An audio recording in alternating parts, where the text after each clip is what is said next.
Bonjour à toutes et à tous. Bienvenue sur le webinaire des portes ouvertes de l'IFPS de Guillaume Régnier.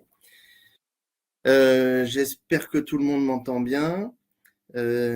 Pour tous les participants, je demanderai juste de couper vos micros pour éviter tous les bruits parasites et puis tout ce qui fait qu'il y aurait des larcènes. Alors, on est parti pour à peu près 1h30, 1h trois quarts ensemble pour la présentation de l'IFPS. Donc, dans l'IFPS, le côté IFSI et le côté IFAS. Je noterai vos questions au fur et à mesure et puis je donnerai la parole aux personnes concernées régulièrement. Alors, juste pour commencer, Eline, vous dites que vous ne m'entendez pas. Alors, essayez de changer peut-être de navigateur. Est-ce que, juste pour faire un test, Guillaume, Marie-Christine, Christine, vous m'entendez?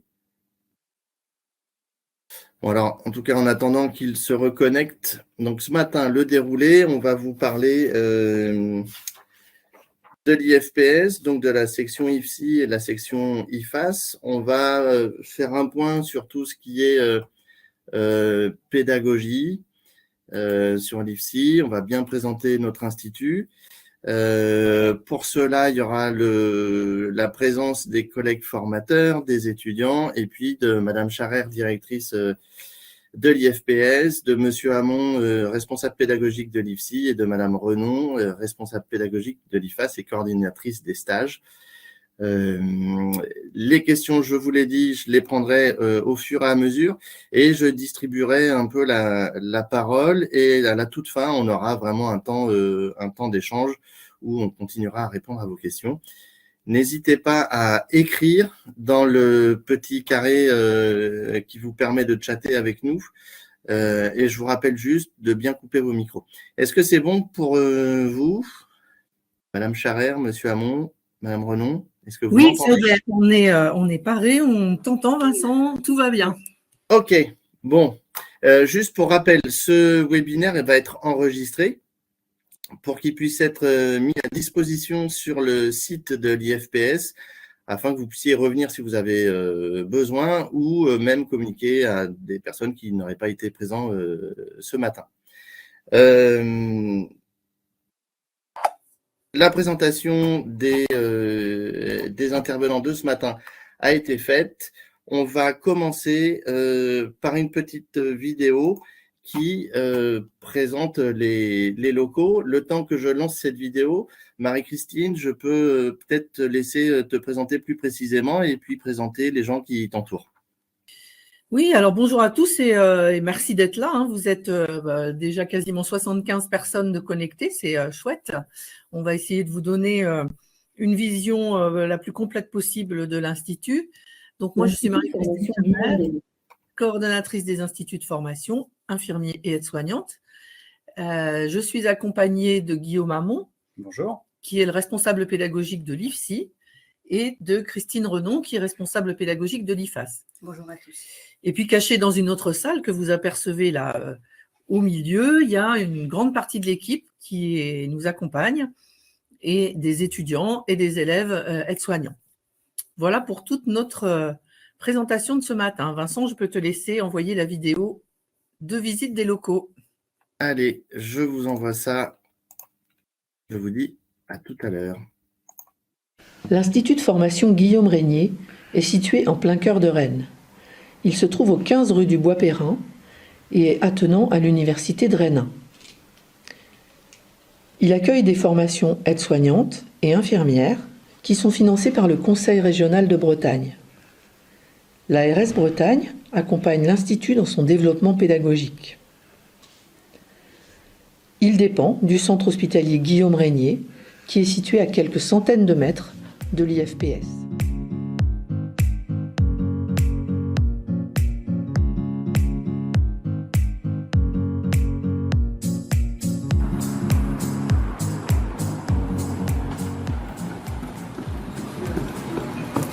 Bonjour à tous et bienvenue à l'IFPS de Guillaume Régnier. C'est parti pour faire la visite des locaux tous ensemble.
voilà, nous avons fini le tour de la visite des locaux de l'IFPS du CAGR. En tous les cas, merci à tous et bonne journée.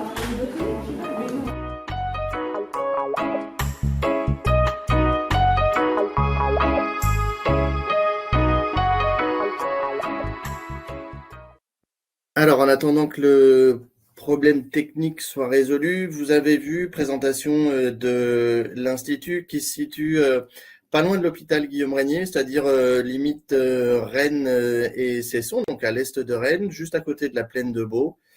Un institut qui a quelques années derrière lui, plutôt bien agencé avec des nouvelles salles. Et l'intéressant, c'est d'avoir, on a pu voir les différentes salles de TP, 2 grands amphis, et puis surtout des salles de moyenne taille qui nous permettent régulièrement de faire des travaux de groupe et de mettre les étudiants à travailler en groupe. Donc un IFSI, enfin un IFPS en tout cas, assez polyvalent où on retrouve des salles de différentes tailles. Et sa situation est aussi pas mal parce que on est quand même pas loin du centre de Rennes.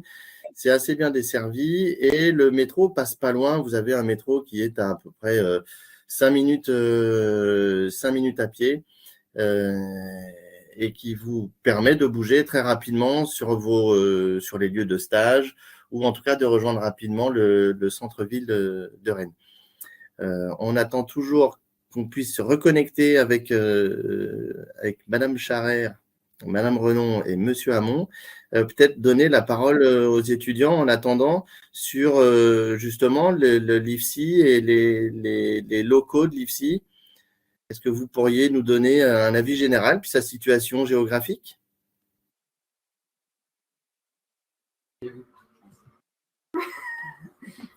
C'est plutôt bien desservi, moi qui suis à pied, donc voilà. Pareil, bien desservi. Mais le métro est plutôt à 15 minutes. À 15 minutes. 15 minutes À peine. À pied. Vous venez plutôt en voiture ou en transport en commun? Transport en commun. En transport en commun, tout le monde? Non. En voiture, En pour voiture. les parkings, ça va? Vous n'avez pas trop Très de bien. difficultés? Diapason. Voilà. Il y a l'université qui se situe juste derrière l'IFSI et qui fait qu'on peut stationner à ce niveau-là. Donc, il n'y a aucun problème de stationnement. Ok, donc l'IFSI est plutôt bien desservi. Je vais couper votre son pour l'instant parce que sinon ça fait un écho.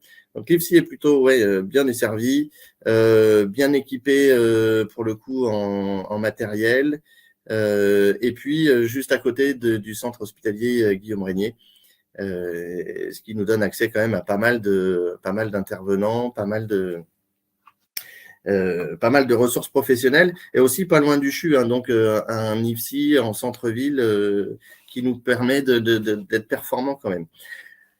Alors, juste en attendant que Madame Charrère, Monsieur... Je suis là. Ok, bon, alors je te laisse la parole, Marie-Christine.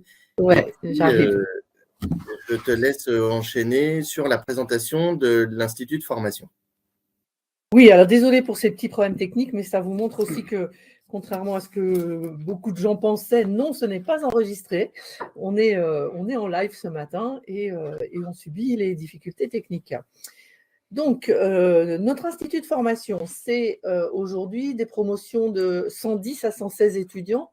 Alors, pourquoi 110 à 116 ? On accueille 110 étudiants en première année et on monte la promo à 116 étudiants en deuxième année en accueillant des réorientations de l'université, de la fac de médecine. Ça, c'est un accord dans le cadre de l'expérimentation que Guillaume vous expliquera tout à l'heure. Et donc, on diplôme 116 étudiants infirmiers tous les ans. Et puis, en IFAS, Institut de formation aide-soignant, on a à la fois une promotion de 44 élèves qui rentrent en septembre et une section d'apprentissage de 20 apprentis, qu'on vous présentera tout à l'heure aussi, qui rentrent en janvier. Donc voilà pour la présentation de l'Institut. Toute cette organisation, elle est orchestrée avec une équipe que je dirige, que j'ai la chance de diriger, qui est composée de formateurs à l'IFSI et à l'IFAS. Donc vous avez 17 formateurs à l'IFSI et 4 formateurs à l'IFAS. On a une formidable équipe administrative, un intendant, des agents d'entretien qui sont internalisés dans l'Institut, et puis un espace documentaire que vous verrez aussi tout à l'heure, avec une documentaliste. Et enfin, un pôle numérique qu'on renforce considérablement cette année avec 3 personnes qui sont chargées de développer tout ce qui est pédagogie numérique. Voilà. C'est une formation, les deux, infirmiers comme aides-soignantes, sont des formations en alternance, c'est-à-dire qu'on est dans le cadre d'une formation qui doivent vous rendre professionnel. Donc on est vraiment en lien et en partenariat avec les terrains de stage. Et les stages sont proposés par l'Institut, c'est-à-dire que vous avez la possibilité de chercher vous-même vos stages si vous le souhaitez, mais majoritairement, nous, on a les stages à disposition et on les propose sur le bassin rennais et sur le département. On a la chance de coopérer aussi et de mutualiser tous nos terrains de stage avec le CHU de Rennes, ce qui fait qu'on a une offre de stage qui est tout à fait diversifiée, autant dans les structures que dans les disciplines. On travaille aussi, Christine vous l'expliquera tout à l'heure, avec les cliniques rennaises et avec tous les hôpitaux périphériques. Pour ce qui est de la vie à l'Institut, on est plutôt bien lotis, puisqu'on est à la périphérie de Rennes, on est juste à côté de la fac de Beaulieu et du campus universitaire de Beaulieu. Donc, je vous l'ai dit, des stages variés dans toutes les disciplines, des espaces restauration, puisqu'on a un partenariat avec le SELF de l'hôpital, qui permet d'avoir des tickets repas et des repas à un prix tout à fait correct, les cafétérias universitaires, et puis les points sandwich et les points restauration de la fac. On dispose de salles qui sont particulièrement bien équipées en multimédia. Alors, c'est vrai que la démonstration de ce matin n'est pas tout à fait positive avec ce discours, mais ça n'arrive jamais, sauf aujourd'hui. Un centre de documentation qui fonctionne très bien, qui dispose de plus de 5000 ouvrages, et puis des ateliers cliniques et un espace de simulation qu'on vous présentera tout à l'heure. Enfin, l'accès, et on a cette chance, est particulièrement facile, avec depuis quelque temps le métro qui a une dizaine de minutes à pied, et surtout beaucoup de parkings gratuits autour de l'Institut. Donc voilà pour nos points forts, on va dire. Ok, merci Marie-Christine. Alors, si tu veux bien, maintenant, on va parler un peu de la pédagogie de l'Institut, parce que je pense que ça, ce sont des choses aussi qui intéressent tous nos participants, parce qu'on ne choisit pas son centre de formation par hasard. Alors, la pédagogie de l'Institut, en fait, elle est basée sur un cadre accueillant déjà, Marie-Christine. Alors, un cadre accueillant, oui, parce que c'est un institut qui est de petite taille, qui est particulièrement chaleureux, on le sent quand on rentre dans l'institut, qui a été bien entretenu sur toutes les 20 années qui viennent de s'écouler, et qui donc permet d'accueillir les étudiants dans un espace agréable, avec des salles à taille humaine, avec des espaces, plein de petits espaces pour s'installer, pour se poser. Et on est entouré de verdure, ce qui au jour d'aujourd'hui n'est pas forcément le plus fréquent. Donc on apprécie beaucoup tout ce cadre accueillant. Donc verdure, oui, qui dit verdure dit repas plutôt pique-nique Oui. Quand il fait bon aux alentours de l'Institut, et ça fait toujours du bien. Oui, et plein de petits écureuils aussi. Aussi. Au niveau de la pédagogie et des équipements innovants, tu en as déjà touché un petit mot, et tu disais qu'on n'est pas épargné par la technique. Moi, je dirais que si on n'avait pas ces moyens techniques, on n'aurait pas de problème. Or, on prend le risque d'avoir ces moyens techniques et équipements innovants. Est-ce que tu peux nous en parler? Ah, alors Marie-Christine, nous n'avons plus de son. Nous ne t'entendons plus.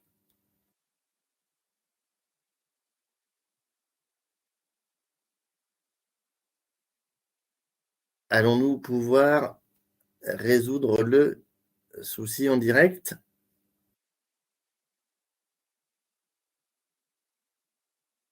Alors, le temps qu'on règle un peu le souci de son, peut-être que je peux continuer un peu sur tout ce qui est pédagogie et équipement innovant, si tu veux, Marie-Christine. Donc, pédagogie et équipement innovant. La pédago ici à l'IFSI de Guillaume Régnier, on le verra plus tard et puis vous pourrez poser des questions. On est sur une pédagogie où en fait on met vraiment l'étudiant au centre de son apprentissage. On le fait travailler régulièrement, on fait travailler régulièrement les étudiants en groupe.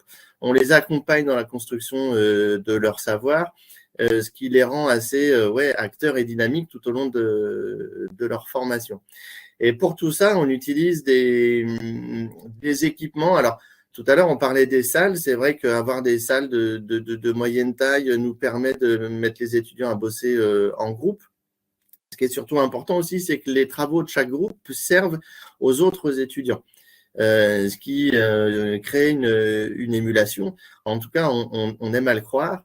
Et puis, au niveau numérique, depuis quelques années, l'IFPS investit dans, par exemple, des vidéoprojecteurs tactiles. On investit aussi dans tout ce qui est appareil de simulation. Et simulations que les étudiants font régulièrement. Alors, exercice un peu complexe au départ parce qu'il faut jouer devant une caméra et puis se voir ensuite filmer. Ah, ça y est, Marie-Christine est revenue. C'est bon? C'est bon, Marie-Christine? Non, c'est pas bon. Ah, si, Marie-Christine. Oui. Est-ce que c'est bon, Marie-Christine? Est-ce que tu m'entends? Oui, je t'entends. Ah, formidable.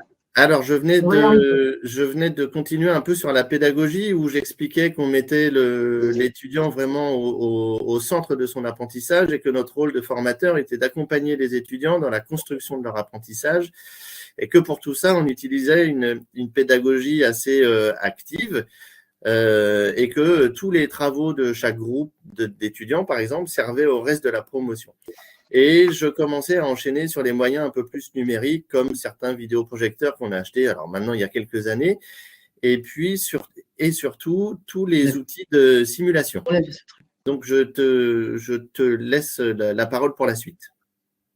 Oui, alors merci Vincent de venir soutenir notre désespoir numérique de ce matin. Avant d'aller sur ce que tu dis, on parle des pédagogies et des équipements innovants. Avant d'aller sur les équipements innovants numériques, moi j'avais envie aussi de parler de tout ce qui n'est pas numérique, qui fait partie de l'accompagnement au quotidien. On a beaucoup axé nos pédagogies aussi sur l'apprentissage par les pairs. Bon, je crois qu'on en parle un petit peu après. Et puis, depuis l'année dernière, sur aussi la facilitation graphique et le dessin. Ce sont des outils particulièrement innovants. Alors, on ne peut pas dire que le dessin soit innovant, mais la manière de l'utiliser en pédagogie est aussi une véritable innovation. Donc, je pense que c'est aussi une particularité pour les gens qui viendront visiter cet après-midi pourront s'en rendre compte, puisqu'on a fait une grande exposition et on la mettra en ligne d'un certain nombre de posters de dessins qu'on utilise aussi avec les étudiants en pédagogie. Au niveau des équipements innovants, oui, tu as parlé de la simulation, tu as parlé des vidéoprojecteurs interactifs. On a la chance de pouvoir, et le Covid nous a beaucoup aidé pour ça, de pouvoir diffuser en ce qu'on appelle en comodal. C'est-à-dire que comodal, c'est que les modalités de diffusion de l'enseignement ou de l'apprentissage sont multiples. On peut être en présentiel, et beaucoup d'étudiants choisissent d'être en présentiel. On peut être en distanciel aussi, à travers des enregistrements, mais des enregistrements en direct comme aujourd'hui. Et puis, on peut aussi être dans deux salles différentes, avec quelque chose qui se passe dans une salle, qui est rediffusé dans une autre. Et on a cette chance de disposer d'une équipe numérique particulièrement créative et du matériel qui va avec. Voilà. Alors, pour aller plus loin, parce que là, on est sur la pédagogie, on va dire, côté formateur et mettre l'étudiant au centre de sa formation en utilisant des moyens numériques. Est-ce que tu peux nous parler de façon plus précise de la relation pédagogique qu'il y a entre l'étudiant et le formateur? Alors, c'est, je crois, la particularité de notre institut de formation. En tous les cas, c'est en ça qu'il est reconnu pour ce qu'il est dans la qualité pédagogique. Nous portons une attention toute particulière à la relation singulière pour chacun des étudiants de l'Institut. Alors, les étudiants de l'Institut, c'est 450 personnes globalement, avec une équipe donc globale de 37 personnes. Et on a le souci d'accompagner chacun des étudiants dans ses apprentissages au rythme qui est le sien et à la manière qui est la sienne. Je vous ai dit tout à l'heure, et je garde ce cap-là, nous sommes une formation professionnalisante. Notre objectif, c'est le diplôme, et au-delà du diplôme, c'est aussi de pouvoir former des professionnels qui soient autonomes et puis qui soient assez classiquement, comme on le dit, responsables, réflexifs, et puis professionnels, d'une grande qualité professionnelle. Et cette relation pédagogique qu'on centre sur l'étudiant, elle a pour objectif aussi d'amener l'étudiant, quand il sera professionnel, à centrer son activité sur la relation avec le patient. Parce que derrière, c'est aussi ça qu'on vise. Exactement.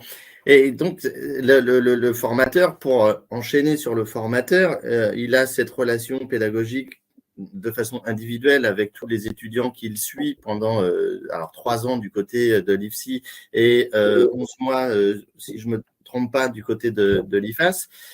Mais les formateurs ont aussi des expertises multiples. Et c'est ça qui fait tout l'intérêt aussi d'avoir une équipe pédagogique aux expertises multiples. C'est ça. Alors, chaque formateur suit entre 18 et 20 étudiants à peu près, donc ce qui donne un petit groupe et des relations privilégiées qui sont régulées quand même par un certain nombre de dispositifs qui permettent d'éviter aussi soit une trop grande proximité, soit des problématiques personnelles qui viennent se greffer. Donc, c'est régulé par l'équipe de direction et puis par un certain nombre de réunions.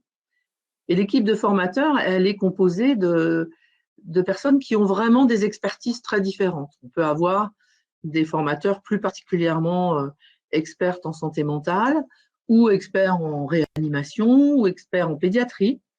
Et on arrive comme ça à construire une équipe qui mutualise les expertises et qui donne une forme d'intelligence collective qui est très forte dans l'approche pédagogique et dans la relation pédagogique.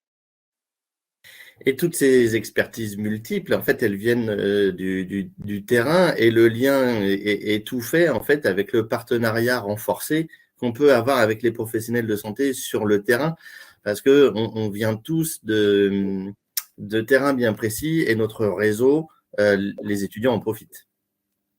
Notre réseau, les étudiants en profitent. On a une équipe qui est composée de formateurs multigénérationnels aussi, et j'y tiens particulièrement parce que les générations d'étudiants évoluent et qu'on a besoin dans une équipe d'avoir des formateurs plus jeunes.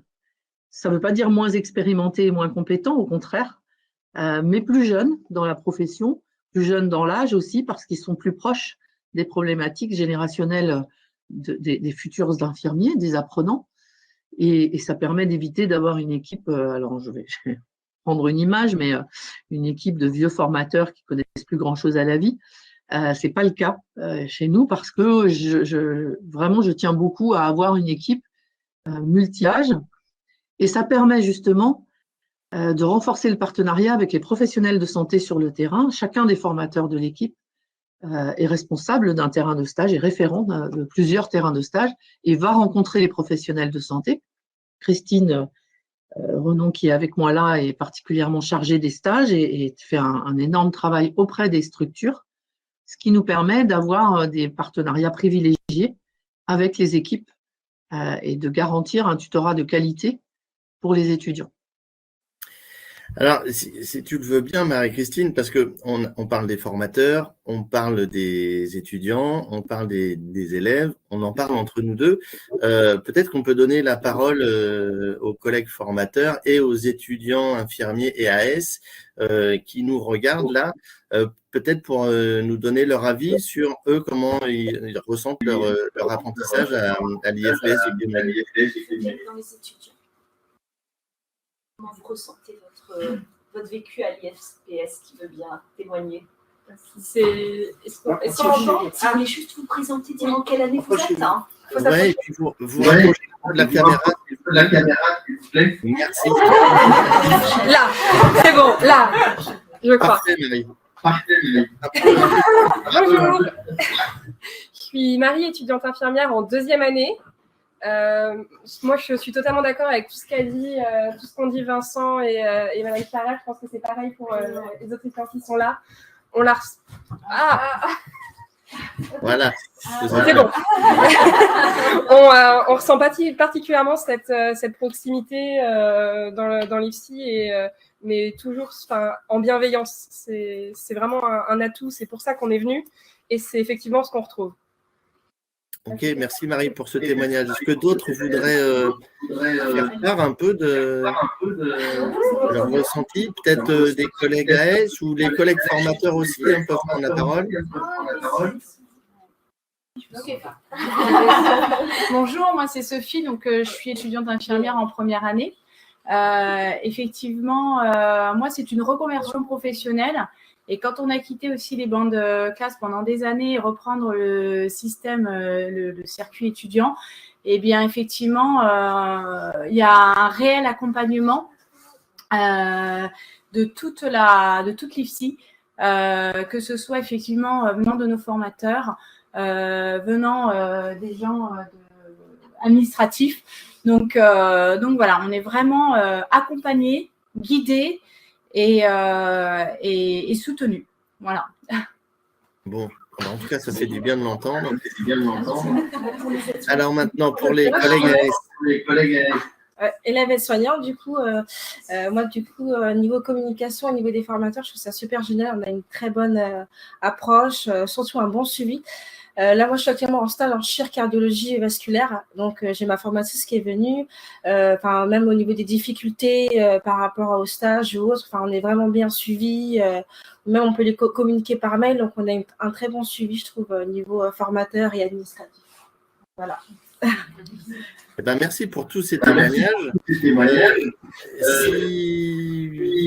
a mis là pour les témoignages à la règle, une vidéo sur la pédagogie et les cycles de moyenne. Et on se retrouve juste après. Alors,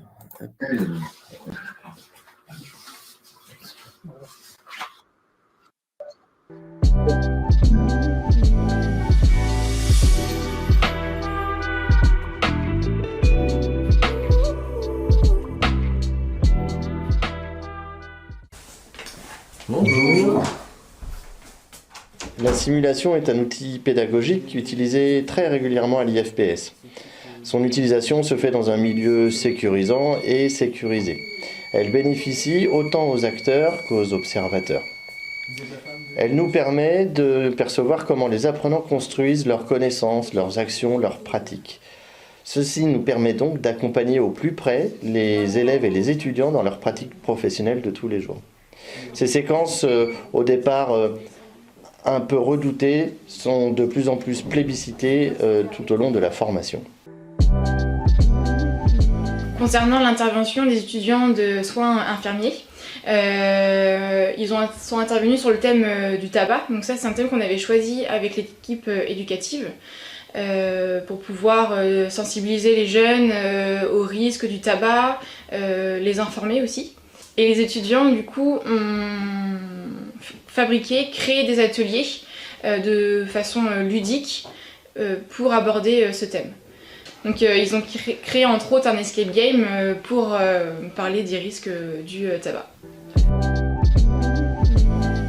Quoi de mieux que nos pairs pour nous initier, nous sensibiliser à des apprentissages spécifiques. C'est ce que nous réalisons à l'IFPS sur les soins d'urgence et de réanimation. En effet, les étudiants de 3e année s'occupent d'initier leurs collègues de 2e année aux soins d'urgence et ce pendant 3 jours.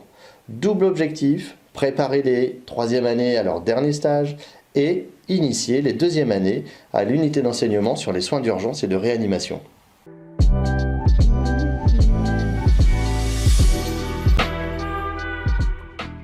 Certaines modalités d'enseignement permettent de laisser libre cours à la créativité et à l'imaginaire des étudiants.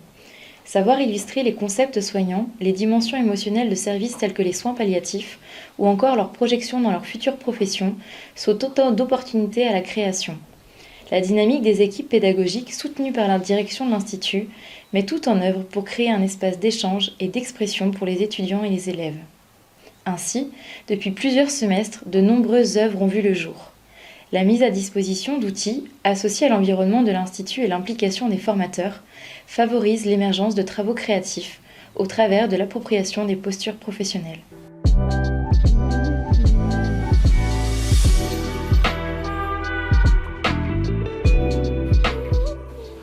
Bonjour Inès, aujourd'hui on se voit dans le cadre de notre suivi pédagogique.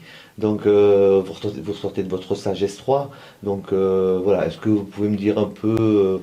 Le responsable pédagogique suit chaque étudiant tout au long des 3 années de formation.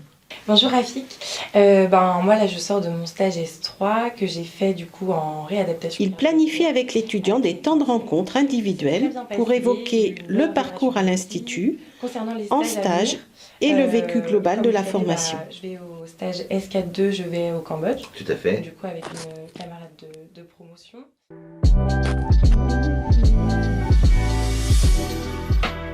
Nous avons mis en place au sein de l'IFPS un dispositif innovant que nous avons appelé 10%. Celui-ci s'adresse aux étudiants infirmiers et aux élèves aides-soignants porteurs de troubles de l'apprentissage. Ce dispositif permet de porter une attention particulière à ces apprenants et à leur proposer un accompagnement personnalisé. Alors, par exemple, nous proposons un bilan régulier qui regroupe les attentes et les atouts de ces apprenants, un mémoire de fin d'études aménagé, des outils numériques, des supports de cours plus ergonomiques, la possibilité d'utiliser la salle de repos quand le besoin s'en fait sentir et bien d'autres choses encore. Vous l'avez compris, nous allons au-delà des aménagements compensatoires du type tiers-temps ou temps compensatoire préconisés par les orthophonistes notamment. Alors, par ailleurs, il est important de souligner que l'ensemble de l'équipe pédagogique est sensibilisée à ces troubles des apprentissages.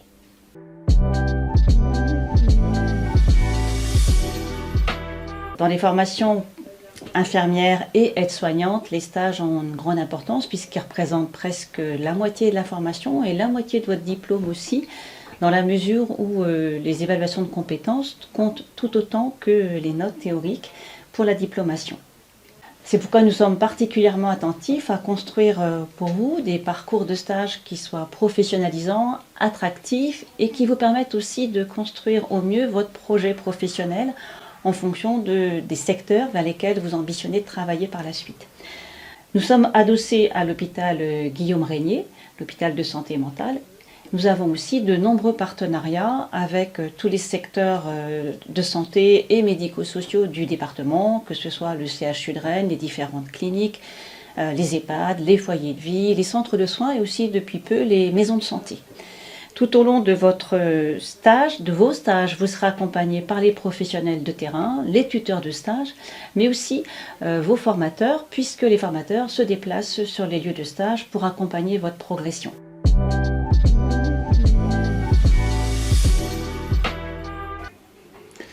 Une particularité de notre institut, c'est notre participation à une expérimentation avec les autres IFSI des départements du 22, 35, 56 et avec les universités de ces départements. Et donc dans le cadre de cette expérimentation, les étudiants vont sortir avec le diplôme d'état d'infirmier et une licence en santé. Et également, les étudiants qui le souhaitent peuvent aussi passer à une sélection pour accéder à la 2e année de médecine ou de maïeutique.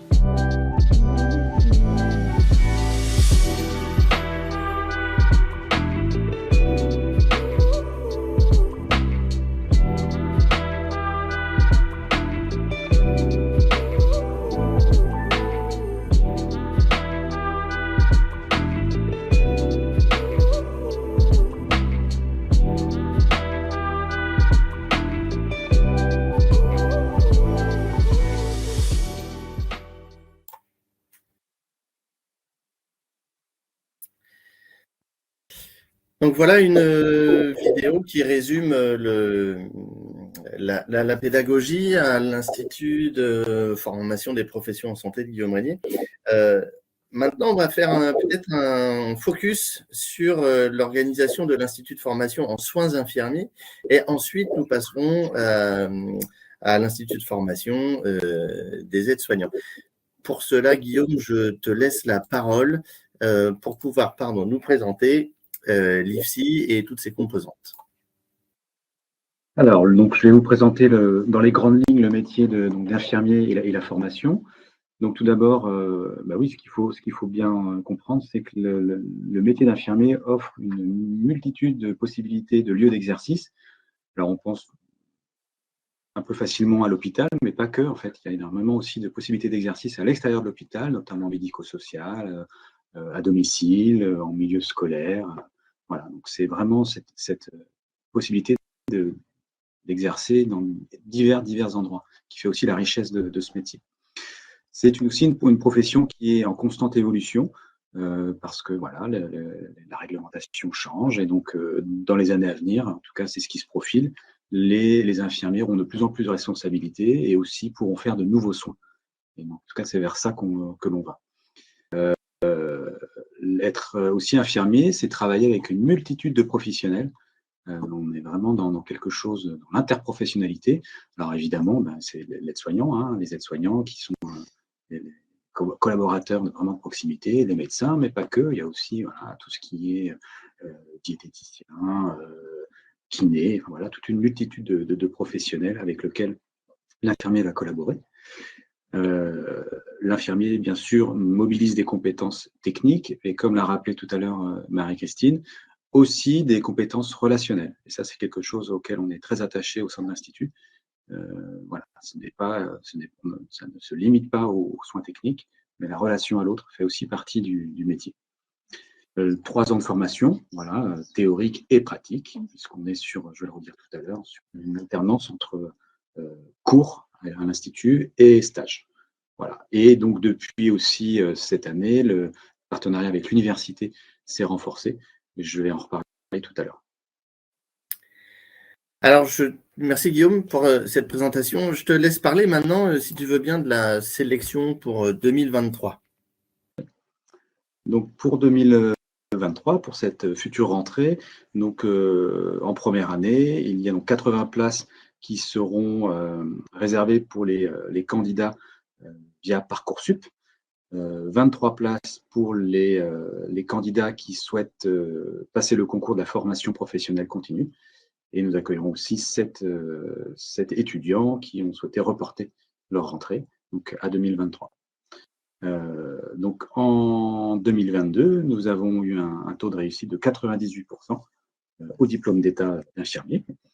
Et pour ce qui est donc du suivi, de l'accompagnement des étudiants infirmiers, Marie-Christine l'a dit tout à l'heure, nous sommes un formateur pour 18 étudiants, ce qui permet donc d'assurer un suivi pédagogique individualisé par un même formateur durant toute la formation. Alors maintenant, faisons un petit focus sur Parcoursup.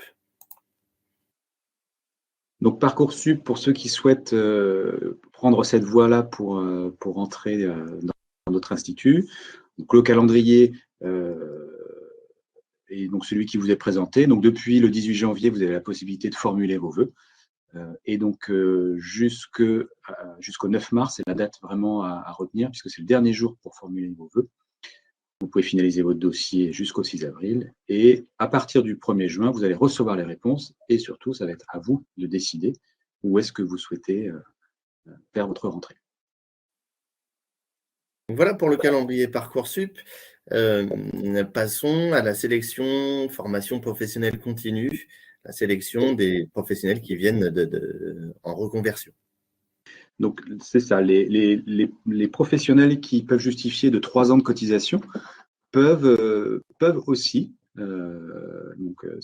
rentrer dans notre institut. Il y a 25% en fait des places dans la promotion qui sont réservées à ces personnes-là. Pour y accéder, il y a un concours qui se compose donc de 2 épreuves écrites de 30 minutes chacune, de français et de calcul simple, et également un entretien de 20 minutes avec un professionnel de terrain et un formateur de l'Institut. Et pour tout ça, évidemment, il y a un calendrier à respecter. Tout à fait. Donc les dossiers sont disponibles depuis le 18 janvier donc sur notre site internet. La clôture des inscriptions aura lieu le 10 mars et les épreuves écrites et orales auront lieu donc le 23 et 24 mars pour les entretiens et l'épreuve écrite le 24 mars après-midi. Et les résultats seront affichés mi-avril. Tout le détail de ces dates-là, vous les retrouvez sur notre site internet. Donc, pour résumer, 2 possibilités d'accès à la formation infirmière. Parcoursup, pour tous ceux qui ont un bac et qui peuvent justifier, je crois, de 3 ans de… non, ça c'est pour la formation, la FPC, c'est ça. Parcoursup pour tous ceux qui ont un bac, excusez-moi. Et la formation professionnelle continue pour les gens qui peuvent justifier de 3 ans de travail à temps plein. Et donc, inscription avec entretien oral et un écrit et des calculs simples et du français. C'est ça. OK. Alors maintenant, on va faire encore un focus un peu plus précis parce que maintenant qu'on est rentré dans l'IFSI, on va faire un point sur la formation en elle-même. Guillaume, je te laisse présenter la suite. Donc la formation théorique, donc en fait, les cours qui se passent à l'Institut représentent 2100 heures sur les 3 années. Donc là où l'étudiant apprend et est accompagné donc, tout au long de la formation par un responsable de suivi pédagogique. Les axes qui sont les plus importants à retenir, donc c'est développer des capacités réflexives, c'est-à-dire donner du sens à ses actions, donner du sens à ce que l'on fait, construire des savoirs, bien sûr, il y a des connaissances à acquérir, et donc mesurer aussi sa progression au travers de la rencontre avec les autres étudiants, avec les professionnels, et puis au travers d'évaluations aussi. Et voilà, et un point aussi fondamental pour nous, c'est d'être acteur de sa formation, c'est-à-dire que pour beaucoup, le lycée va être derrière et qu'on rentre dans une formation pour adultes, donc il va demander aussi de l'autonomie, de la créativité, de la collaboration aussi, du travail d'équipe. Ça, c'est aussi, ça fait partie de la formation. Et c'est ce que l'équipe pédagogique, en tout cas, essaye de développer chez l'étudiant. Et ça, c'est extrêmement important. Une particularité de la formation infirmière qui vient d'arriver, là, depuis quelques temps, et tu en as parlé tout à l'heure, Guillaume, l'intégration universitaire. Donc, l'intégration universitaire, c'est accéléré, en tout cas, depuis la rentrée 2022. Où les étudiants peuvent donc désormais, à l'issue de leurs 3 années de formation, d'obtenir un double diplôme, le diplôme d'état d'infirmier et également une licence en santé délivrée par l'université.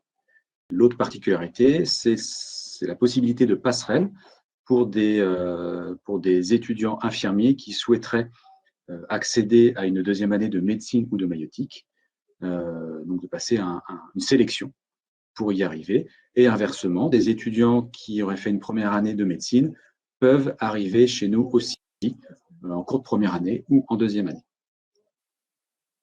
Donc, cette formation infirmière s'appuie sur de la théorie, comme tu l'as présenté, avec cette particularité-là de passerelle possible entre médecine et IFSI. Mais il y a une partie quand même aussi extrêmement importante de la formation infirmière qui est celle de la formation clinique en stage. Oui. Parce que là aussi, nous avons 2100 heures consacrées au stage, donc la moitié de la formation. C'est ce qui fait bien aussi une formation professionnalisante, où donc l'étudiant va apprendre et être accompagné par les formateurs référents de stage.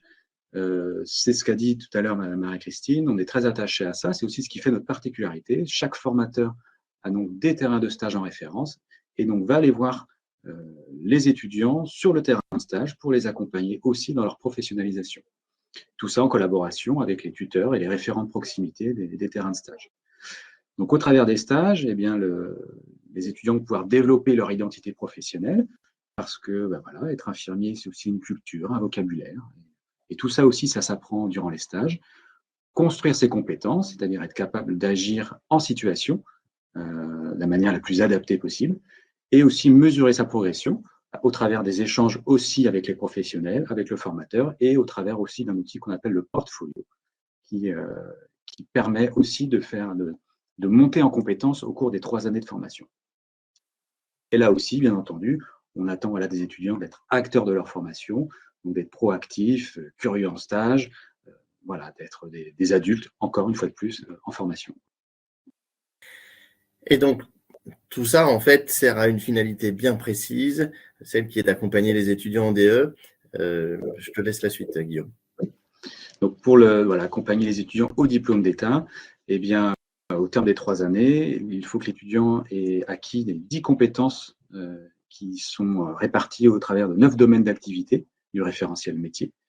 Ce qu'on attend, et ça a déjà été dit, ce sont vraiment les mots-clés. On attend que les infirmiers, au terme de la formation, soient polyvalents, responsables, autonomes et réflexifs, qu'ils puissent donner du sens à ce qu'ils font. Après le diplôme, il y a aussi des perspectives, pour ceux qui le souhaitent, la possibilité d'aller vers des professions, des spécialisations, donc vers un métier d'infirmier anesthésiste, de bloc opératoire, cadre de santé, infirmier en pratique avancée, la puériculture, ou aussi prolonger ses études pour ceux qui le souhaiteraient et aller vers des Master 2. Merci pour cette présentation de la formation à l'IFSI, Guillaume. Je rappelle aux étudiants ou aux collègues formateurs qui nous suivent aussi également en direct que s'ils veulent intervenir, ils n'hésitent pas, ils s'avancent devant la caméra et puis ils peuvent témoigner quand ils le veulent. On va passer à la présentation de l'IFAS, donc l'Institut de formation des aides-soignants, et on va donner la parole à Christine Renon. Christine, je te laisse la suite. Merci Vincent. L'aide-soignante est un professionnel de santé qui exerce dans différents secteurs, que ce soit sanitaires ou médico-sociaux, avec des compétences qui sont clairement reconnues maintenant. Il faut noter que c'est effectivement une polyvalence d'exercice. C'est bien une formation professionnalisante qui dure 11 mois et qui conduit à un diplôme qui est reconnu maintenant de niveau 4 et qui est un diplôme aussi qui ouvre à une employabilité extrêmement intéressante puisqu'il travaille pour tous les aides-soignants qui sortent 100% d'embauche possible à la sortie de formation. Il faut noter que nous sommes maintenant appuyés sur un référentiel de formation de 2021 qui valorise la place de l'aide-soignant au sein des équipes pluriprofessionnelles, vraiment toute sa place, et que 3 nouvelles compétences ont été maintenant identifiées et qui sont notamment centrées sur l'interdisciplinarité, la gestion des risques, la démarche qualité, auxquelles participent largement les aides-soignants au sein des différentes structures de travail. Alors cette formation, Christine, elle est aussi en alternance. Oui, tout à fait. C'est vraiment la particularité des formations de santé, c'est vraiment un ancrage dans la réalité de terrain qui est très, très poussé. En gros, il faut retenir la moitié du temps se passe en enseignement clinique et la moitié du temps en enseignement théorique, et l'articulation entre les différentes sessions, que ce soit en stage ou à l'école, est vraiment optimisée par des liens très forts entre les professionnels de terrain qui interviennent au niveau de l'IFAS et les professionnels de l'IFAS qui se déplacent sur le terrain. Donc, il y a une vraie cohérence entre les différents temps de formation. Alors, l'intérêt de cette formation aussi, c'est qu'on l'approche par des compétences et non plus par des simples notes ou des actes ou activités, c'est vraiment des compétences. Tout à fait. On est vraiment en parallèle avec la formation infirmière, avec la mise en œuvre d'une formation par compétences, l'usage de portfolio dans les stages. On retient donc 11 compétences, 10 modules théoriques, et puis vraiment une égalité entre le temps en stage et le temps en formation, avec une égale importance de l'évaluation des compétences sur le terrain et des notes théoriques. Donc, c'est vraiment une formation très professionnalisante, c'est-à-dire que quand ils ont leur diplôme, ils sont tout à fait à l'aise d'exercer dans les différentes structures qui leur conviennent au mieux en tout cas. Et tu fais bien de le souligner, Christine, parce que c'est vrai que ce sont des formations, alors aide-soignante ou infirmière, des formations où, une fois diplômé, l'expérience est déjà là et construite sur les terrains de stage.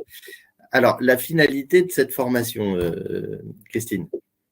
Mais pour le profil attendu, parce qu'en formation, on se dit effectivement vers quoi on va, quel est notre objectif de réussite pour nos apprenants, c'est sûr, mais comme je l'évoquais, c'est-à-dire c'est qu'ils soient les plus à l'aise d'exercer sur le terrain à la sortie du diplôme. Donc, on définit clairement un professionnel collaborateur de l'infirmier, puisque les soignants collaborent clairement avec l'infirmier dans l'élaboration des projets de soins et leur mise en œuvre, mais aussi autonome dans son champ de compétences, réflexif, c'est quelque chose qu'on développe de plus en plus, c'est la capacité du professionnel à analyser ce qui se passe, à analyser sa propre pratique, et ça rentre dans la démarche qualité. C'est vraiment quelque chose qui nous tient, c'est-à-dire, Guillaume évoquait le raisonnement clinique pour les infirmiers, mais c'est la même chose pour les aides-soignants. On attend vraiment qu'ils soient en capacité de raisonner et participer clairement à l'évolution du projet de soins pour le patient. Et on peut dire aussi qu'on fait vraiment tout notre possible pour accompagner vraiment dans les meilleures conditions tous les apprenants vers la réussite, puisque c'est l'objectif de l'Institut. Et on peut dire qu'effectivement, on a 88% de réussite au diplôme 2022, c'est un très bon chiffre, en sachant que c'est la première présentation, qu'il y a une deuxième présentation possible, et que quels que soient les parcours, on accompagne chacun vers le résultat du diplôme et de la capacité à exercer le métier qu'il souhaite, être soignant pour ce qui nous concerne. Important cette notion de pédagogie de la réussite parce qu'elle conditionne le fait que l'équipe pédagogique, et mes collègues me contrediront pas, on est vraiment dans cette idée de former nos futurs collègues. Donc autant, et comme on dit aux étudiants, former les meilleurs. Pour rentrer à l'IFAS, Christine, il y a des modalités de sélection, évidemment, je te laisse les présenter. Eh bien, dès le 14 février, vous pouvez effectivement déposer un dossier jusqu'au 9 juin. Sachez que toutes les informations concernant les sélections sont sur le site Internet, que ce soit pour infirmières ou aides-soignantes, toutes les informations sont précisées et vous pouvez toujours nous téléphoner pour des renseignements complémentaires. Pour aides-soignants, il faut retenir que si vous passez par la voie classique de sélection, vous regardez bien la constitution du dossier, vous pouvez déposer le dossier entre le 14 février et le 9 juin. Il y aura des épreuves orales fin juin et puis les résultats seront donnés le 3 juillet cette année. Alors, tu parlais de la sélection, entre guillemets, classique. Ça veut dire qu'il y a d'autres voies de sélection que je te laisse présenter. La formation professionnelle en lien avec l'article 11 du référentiel 2021 pour ceux qui veulent préciser, mais là encore, les informations sont sur le site Internet. C'est-à-dire quand on a exercé au moins 1 an en tant qu'agent de service, il est possible effectivement de déposer un dossier.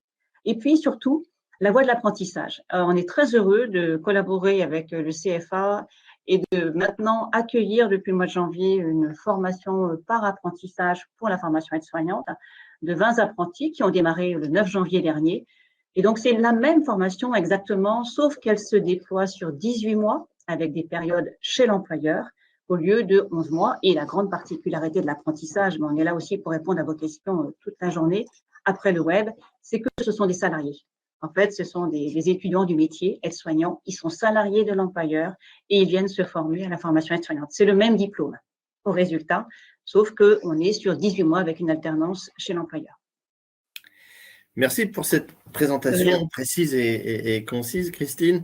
On va passer au témoignage des apprenants, sauf si quelqu'un avant veut prendre la parole ou rajouter un mot. Estelle, peut-être.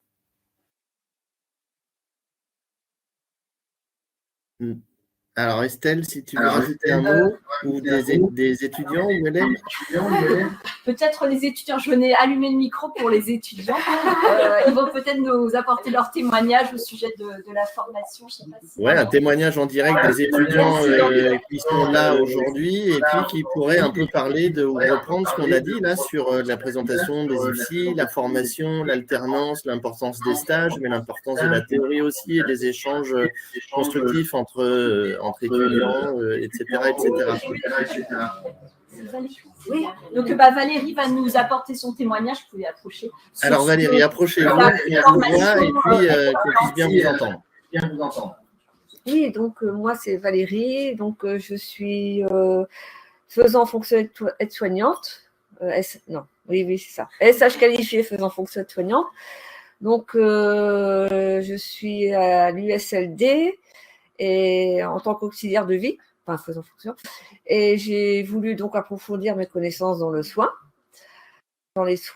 et donc voilà, je suis rentrée en formation au mois de septembre, Et ça m'apporte beaucoup. On voit un petit peu les erreurs qu'on faisait, que je faisais lors de mes soins ou de mes interventions, sachant, pour préserver l'intimité, préparer pour le...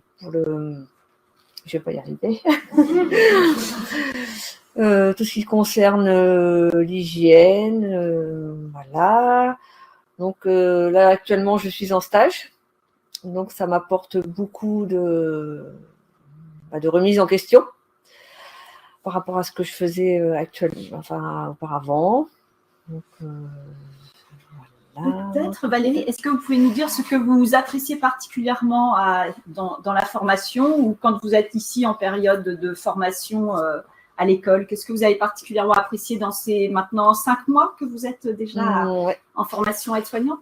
Qu'on est bien encadré par les formatrices, très bien entourés. Ils peuvent répondre à nos questions quand on s'en pose beaucoup. Voilà. Ok, donc plutôt un avis positif et vous êtes content de cette formation. Ah oui, complètement contente. Oui. Voilà. Okay. Merci Valérie pour votre témoignage. Estelle, peut-être que tu voulais prendre la parole. Je voulais proposer à un étudiant, ou l'élève aide-soignante collègue de Valérie. Du coup, moi, Inès, on vous écoute. C'est ça. Du coup, moi, pareil, par rapport à l'école, niveau classe, par rapport aux cours aussi, je trouve qu'on est très bien encadré, par exemple, sur les modules qu'on passe, par exemple, module 1, 2 ou 3, par exemple. Vous pouvez nous dire ce que c'est quand vous dites module 1? Le module 1, donc accompagnement à la personne, par exemple. Si on a beaucoup de difficultés, on peut, par exemple, parler avec notre formateur, de pouvoir revenir, par exemple, sur notre temps de repos ou après les cours. Donc, on peut réviser, en fait, ici. Et si jamais on a des difficultés, on est vraiment très bien accompagné au niveau, on est très bien encadré. Pareil, niveau stage aussi, c'est très, très bien. On est très bien suivi. Donc, très bien accompagné, très bien suivi par l'équipe de formateurs, de formatrices composée de Martine, Claire, Katia et puis Floriane, que vous aurez peut-être l'occasion de croiser cet après-midi si jamais vous venez aux portes ouvertes. Est-ce qu'au niveau des étudiants infirmiers, certains ou certaines voudraient témoigner de leur vécu à l'IFSI? Iliana et Sophie. Oui, on est en L1. Et, donc L1, première année. Oui, donc on est aussi bien suivi au niveau des autres étudiants. Et, on a une aide des L2 notamment, avec le tutorat. Alors la formation dans sa construction, c'est vraiment intéressant parce que on a vraiment une partie théorie, une partie pratique qu'on appelle les TD à l'IFSI, les TP, excusez-moi, à l'IFSI. Donc tout ce qu'on a vu, donc nous on va fonctionner en unité d'enseignement. Donc on va voir tout ce qui est en lien avec l'hygiène, tout ce qui est en lien avec la biologie, etc. Donc et ensuite ce qu'on voit, soit ça va être mis en exercice en groupe entre camarades sur des travails de groupe, et à côté on va être ce qu'on a vu en théorie, on va le mettre en pratique à l'IFSI. Et après, comme par exemple ce qui va être les soins d'hygiène, là, étant donné qu'on est au premier semestre, on vient de valider notre premier semestre, là c'était en lien sur l'accompagnement, le soin d'hygiène et accompagnement à la personne. Comment ? Soins d'hygiène et de confort. Et confort, pardon. Et puis après, c'est intéressant parce que on enchaîne avec les stages. Donc là, on a fait notre premier stage qui était au mois d'octobre, qui était sur 5 semaines. Et on a pu, tout ce qu'on avait vu en théorie à l'IFSI, on a pu le mettre en pratique. Donc, il y a vraiment une bonne construction. Voilà. Et une logique, une certaine logique dans l'apprentissage. C'est ça, voilà. Et toutes ces questions qu'on pouvait avoir en théorie, parce que c'est normal, on s'est pas encore projeté, ça se concrétise avec le stage. Et ce qui est très intéressant en stage aussi, c'est que ça a été dit déjà, on a l'accompagnement de nos formateurs aussi.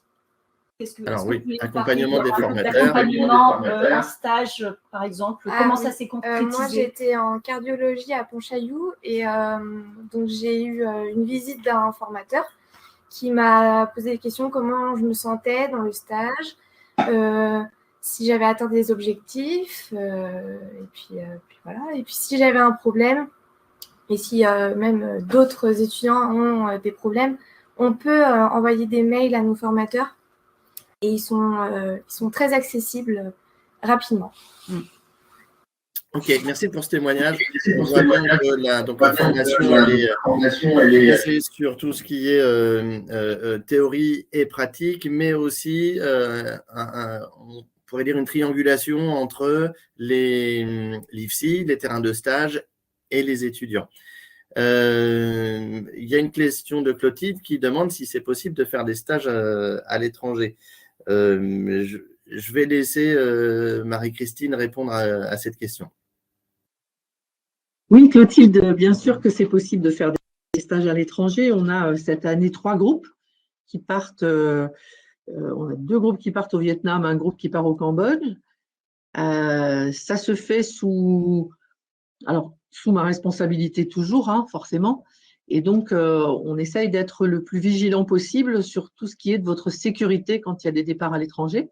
Donc, on travaille avec des associations qui nous garantissent aussi la qualité du stage et puis qui nous garantissent que le suivi de stage et les documents nécessaires à la diplomation seront bien en français, seront bien remplis correctement et seront acceptés par les instances de diplomation qui sont la direction régionale de la jeunesse et de la formation sanitaire et sociale. Donc oui, c'est possible. Moi, je demande à ce que les étudiants viennent me présenter leurs projets de manière à garantir un petit peu la faisabilité, y compris financière et de logement local, hein, parce que nous, on tient à ce que nos étudiants soient bien suivis sur place. Et puis, il y a en général un formateur qui est chargé de suivre les étudiants avec les moyens modernes qu'on a aujourd'hui, par WhatsApp, par Messenger, par vidéo. Enfin, on arrive toujours à avoir un suivi sur place par vidéo. Voilà. Et puis, les étudiants mettent en place tout ce qu'il faut, y compris les ventes de gâteaux, les ventes de plein de choses pour pouvoir financer leur stage à l'étranger. Alors, ce n'est pas encore possible pour l'IFAS, mais c'est un projet qu'on a avec le conseil régional dans le cadre d'une expérimentation qui s'appelle BeMove, qui permet aux élèves aides-soignantes de faire un stage à l'étranger, mais là, on est plutôt sur un stage à l'étranger Europe. On est en train de développer avec la région un partenariat avec le Danemark, par exemple. Voilà. Merci Marie-Christine pour ta réponse. Je vous propose de vous lancer une petite vidéo avec un témoignage des différents apprenants qui sont là, qui étaient là. Et je vous dis à tout à l'heure. Le temps de juste, si j'oubliais le temps de cette vidéo, si vous voulez, vous pouvez commencer à poser des questions dans le chat et évidemment, nous y répondrons. Allez, je lance la vidéo et je vous dis à tout à l'heure.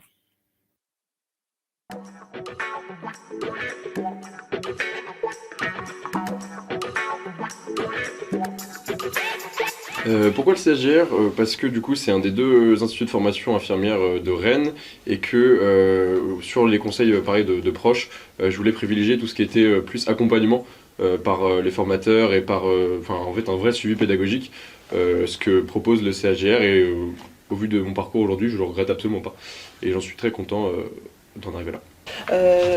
Pas au niveau de la distance. C'était plutôt au niveau de ce qui correspondait le mieux par rapport à ma personnalité et à mon profil. C'est-à-dire que ici c'est une petite par rapport à d'autres structures, donc je savais que ça correspondait à mon type de profil pour moi.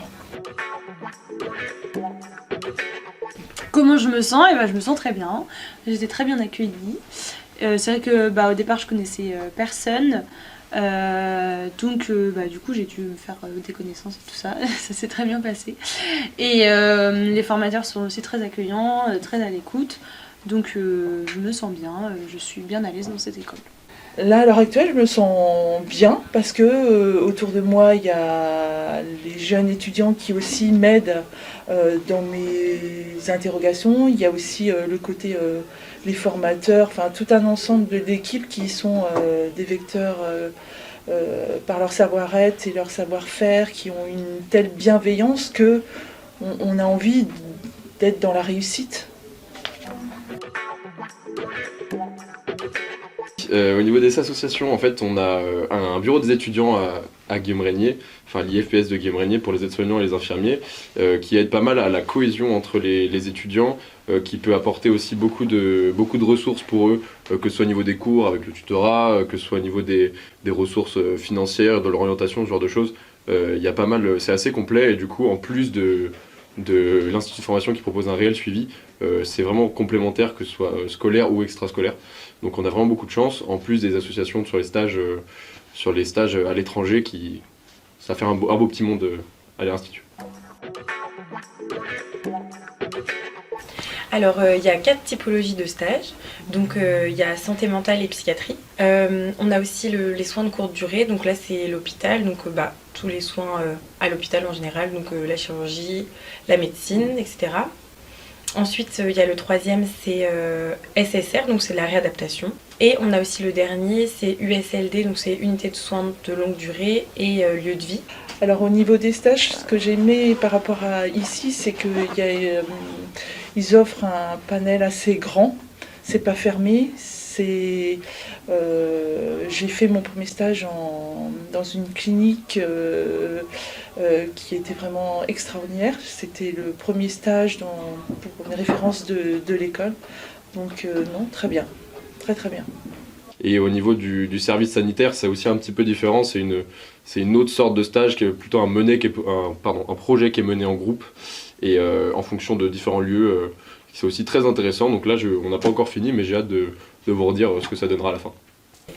Et on a décidé de partir au Cambodge. C'est ça. Toutes les deux. Donc en fait, pour partir au Cambodge, il a fallu qu'on fasse des démarches spécifiques auprès de l'IFSI déjà dans un premier temps, pour que ce soit accordé.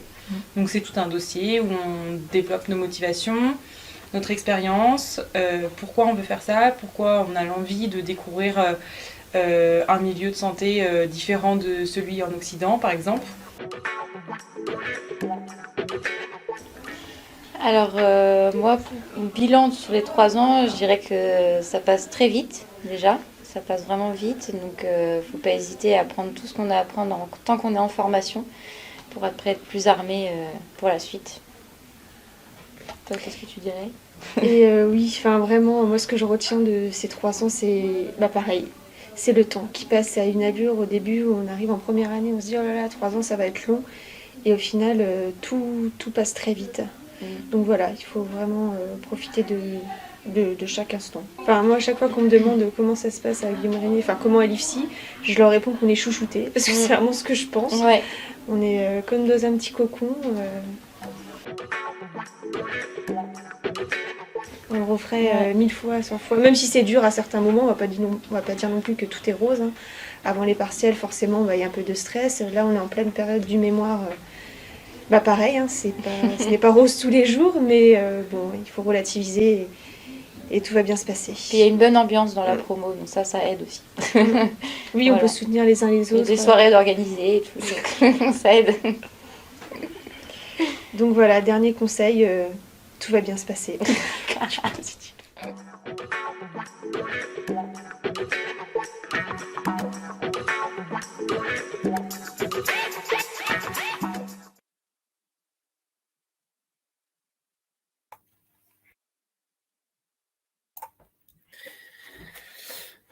Donc voilà les différents témoignages des apprenants. Je note au fur et à mesure vos questions et évidemment que je distribuerai la parole pour pouvoir répondre à toutes vos questions. Mais auparavant, on va faire un point sur quelque chose d'important. Donc les infos qui seront communiquées régulièrement sur le site de l'IFPS, Marie-Christine. Oui, information en temps réel. Alors, on s'est aperçu tout à l'heure que l'information sur l'IFAS sur le calendrier IFAS, c'était pas tout à fait à jour, donc je vais le mettre à jour là dans la matinée. La rentrée à l'IFAS, c'est le 28 août 2023. La rentrée à l'IFSI pour la première année, c'est le 4 septembre. Et les dates de pré-rentrée, parce on organise 2 journées de pré-rentrée sur convocation de manière à ce que les gens ne soient pas bloqués 2 jours, auront lieu le 24 et 25 août, ou 23 et 24 août. Voilà, on est essentiellement sur les aspects administratifs à ce moment-là. Et puis tout ça, c'est évidemment sous réserve d'un dossier médical à jour. Alors, justement, Marie-Christine, c'est un point sur lequel on n'a peut-être pas assez insisté l'année dernière, mais pour tous ceux qui nous écoutent, nous allons passer une diapo extrêmement importante à suivre. Et Marie-Christine, je te laisse expliquer pourquoi cette diapo est extrêmement importante et pourquoi tout ce qui est marqué en rouge n'est pas facultatif. C'est ça. À partir du moment où on envisage une carrière ou une entrée dans les formations soignantes, quelles qu'elles soient, médicales, paramédicales, il y a des éléments importants à prendre en compte. Bien sûr, il y a une visite de médecin agréé pour dire que vous êtes apte physiquement et psychiquement à suivre la formation. J'attire votre attention sur le fait que l'été, il y a assez peu de médecins agréés disponibles, donc c'est bien de s'y prendre avant. Néanmoins, ce n'est pas l'étape la plus compliquée. Nous sommes sous une réglementation aujourd'hui d'avoir un schéma vaccinal Covid complet, donc 3 doses minimum selon les textes en vigueur, et les rappels nécessaires s'ils sont exigés. Mais notre schéma vaccinal, comme on est soignant, doit être complet. Les vaccinations obligatoires, diphtérie, tétanos, polio, hépatite B, les vaccinations recommandées, rougeole, rayon, rubéole, il faut savoir et bien avoir en tête qu'on côtoie dans notre profession, et vous allez côtoyer pendant vos stages, des personnes fragiles, et il est évident que nous devons, nous, être protégés pour protéger ces personnes fragiles. C'est pourquoi il est indispensable d'avoir une immunité acquise pour l'hépatite B. Donc, ça veut dire que si vous êtes vacciné, la sérologie qu'on vous demandera doit être supérieure à 100. Vous ne pouvez pas partir en stage si votre immunité n'est pas acquise. C'est vraiment un point extrêmement important. On a eu cette année encore une trentaine d'étudiants ou d'élèves aides-soignants qui sont arrivés avec pas de schéma vaccinal d'hépatite B. Ma responsabilité, le texte est très clair là-dessus, c'est que je ne peux pas les envoyer en stage. Donc, c'est des étudiants ou des élèves aides-soignants qui ont déjà, dès le départ, un stage de moins que les autres et qui vont devoir le rattraper. Le schéma vaccinal hépatite B, il prend entre 4 et 6 mois pour obtenir l'immunité. Donc, vraiment, si vous souhaitez vous orienter vers les formations paramédicales, quel que soit l'institut, quelle que soit la formation, n'attendez pas pour démarrer le processus de vaccination hépatite B, qui plus est cette année, dans un contexte où il semblerait que se profilent aussi des pénuries de vaccins, comme des pénuries de médicaments, hein, on est toujours dans ces problématiques-là. Donc vraiment, j'attire votre attention sur ce point, c'est extrêmement important. Tous les ans, on a des soucis d'étudiants qui ne peuvent pas partir en stage. Pour le vaccin Covid 3 doses, si on a eu 2 vaccinations et qu'on a été contaminé par le Covid, pour répondre à Eva, oui, ça correspond à 3 doses, tant que l'immunité Covid est considérée comme active, c'est-à-dire pendant 4 à 6 mois, mais au bout des 6 mois, vous devez faire la 3e dose. Alors, juste une précision, c'est que effectivement le vaccin Covid, on peut l'avoir assez rapidement, et oui. Son effet est assez rapide. Oui. N'oubliez pas, et j'insiste dessus parce que c'est vraiment important, l'immunité acquise pour l'hépatite B, ça prend du temps. Et ce n'est pas aussi rapide que le Covid. Donc, et ce que tu disais, Marie-Christine, sur cette obligation de schéma vaccinal, elle est pas liée simplement à l'IFPS du CHGR. Tu l'as bien précisé, c'est un texte de loi qui régit tous les instituts de formation de profession en santé en France. Oui, tout à fait. Tout à fait. Et on s'aperçoit quelquefois que les employeurs sont pas très regardants sur cette question, surtout quand ils cherchent des professionnels en EHPAD de remplacement l'été, ils ne vérifient pas forcément les vaccinations. Mais nous, on ne peut pas, c'est vraiment une obligation réglementaire que d'avoir cette immunité acquise hépatite B. Ça a double vocation, je disais tout à l'heure, ça a vocation à protéger les patients. On travaille en permanence avec des gens vulnérables, des personnes âgées, des enfants, des très petits enfants, des personnes malades, des personnes qui ont des cancers, qui ont des chimiothérapies, qui n'ont plus d'immunité. Nous sommes responsables de les protéger. Et inversement, on travaille aussi avec des patients qui peuvent être contaminés, infectés, et on doit se protéger soi-même. Donc ça a cette double vocation. Donc voilà, point extrêmement important. Voilà. Je ne sais pas comment on peut mettre des clignotants, des flashs, des. Ouais, je sais pas, mais retenez bien ça. Voilà. On va passer au temps d'échange pour pouvoir répondre à vos questions. Juste avant, je voudrais savoir si Claire-Marie, qui est une étudiante de 3e année, pouvait prendre la parole par rapport à ce qui est organisé entre les différents étudiants sur le tutorat. Parce que ça, c'est une notion qu'il y en a à donner et qui est une notion extrêmement importante en termes de soutien entre élèves. Alors, je sais que Claire-Marie n'est pas avec nous dans l'IFSI. Non, mais je sais qu'elle est à distance, mais sinon, il y a Marie aussi qui peut Bonjour, bonjour à tous. Oui, je peux parler du tutorat. Alors, c'est une initiative qu'on a mis en place avec mon co-délégué de l'année dernière, qui a très bien fonctionné au niveau de la promotion L1. Que dire de plus? Ça a été une super expérience à vivre en tant que tutrice. Et je sais que Marie pourra parler parce qu'elle faisait partie des tutorés. Et ça avait été très apprécié aussi au niveau de la promotion L1. En fait, c'était surtout une réassurance pour les L1 parce qu'en fait, ils avaient énormément de connaissances, mais ils ne se rendaient pas forcément compte qu'ils les avaient. Et nous, notre travail, ça a été vraiment de les coacher et de leur faire prendre conscience qu'ils avaient tout ce qu'il fallait pour réussir leur partiel. Et cette année, on a commencé à le faire aussi au sein de nos promotions, donc notamment sur la promotion L3, pour le calcul de dose qui est un peu la bête noire des étudiants et qui, nous, peut invalider notre partiel de pharmacologie. Donc, on a fait ça et c'est quelque chose qui est toujours apprécié. On fait ça en petit groupe. On est à peu près à 2 tuteurs pour 7 étudiants. Donc, c'est vraiment un accompagnement personnalisé. On essaye de prendre au maximum les demandes des étudiants pour travailler on essaye de répondre à leurs demandes.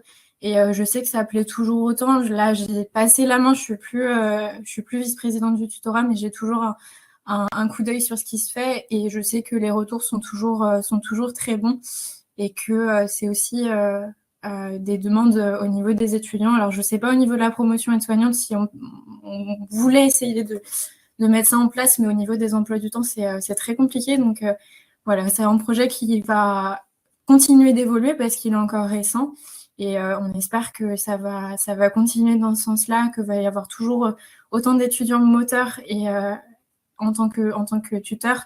Donc voilà, c'est vraiment quelque chose qui me tenait à cœur l'année dernière et je suis très contente du travail que font Lucien et Théo cette année. Donc voilà. Merci Claire-Marie pour votre intervention.